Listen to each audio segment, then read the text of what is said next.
হচ্ছেন উত্তম কুমার আর আমি হচ্ছি একটা বাচ্চা মেয়ে, কিন্তু উনি আমাকে সেটা একদিনও বুঝতে দেননি। উনি ঠিক আমার সঙ্গে ব্যবহার করতেন, উনি যেন আমার দাদা।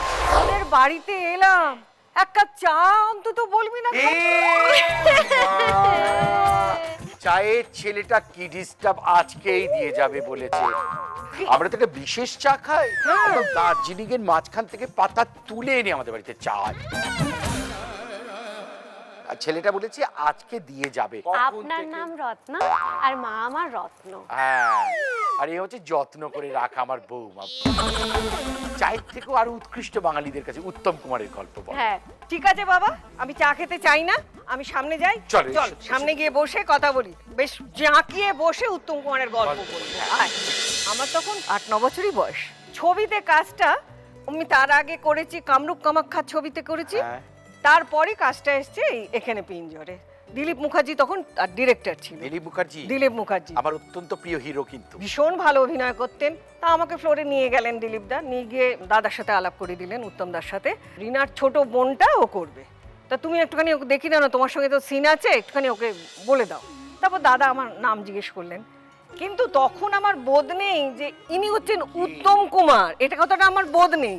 কারণ তখনকার দিনে তো ধরো আজ থেকে 60 বছর আগেকার, তখনকার বাচ্চা খুব বোকা বোকা হতো, আর আমি খুব বোকা ছিলাম, আর ঠান্ডাও ছিলাম।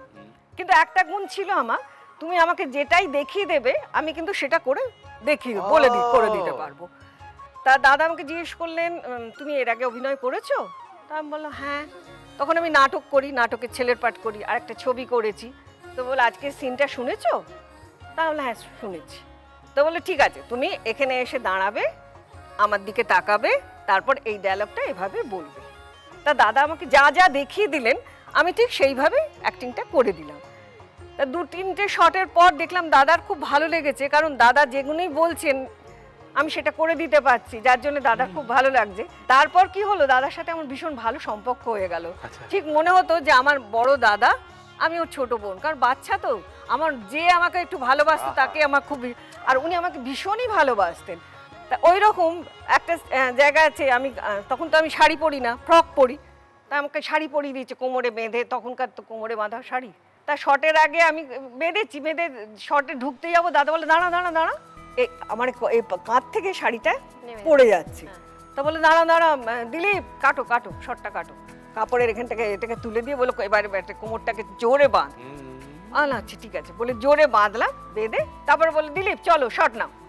তা তুমি বোঝো তিনি হচ্ছেন উত্তম কুমার আর আমি হচ্ছি একটা বাচ্চা মেয়ে, কিছুই না, একটা চুনোপুটি ওনার কাছে। কিন্তু উনি আমাকে সেটা একদিনও বুঝতে দেননি। উনি ঠিক আমার সঙ্গে ব্যবহার করতেন, উনি যেন আমার দাদা। নহবত নাটক কতগুলো শো হয়েছিল? তপন থিয়েটারে করেছি আমরা 8 বছর টানা। 8 বছর? 8 বছর, প্রত্যেক বৃহস্পতি, শনি, রবি, আবার ছুটির দিন। বেশিরভাগ আমরা কলশো করতাম।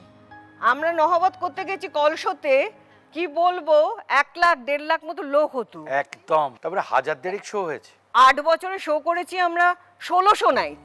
1600 নাইট শুধু হলে করেছি, আর বাইরে আরো 1600। বাইরে আরো 1500-1600 নাইট করেছি।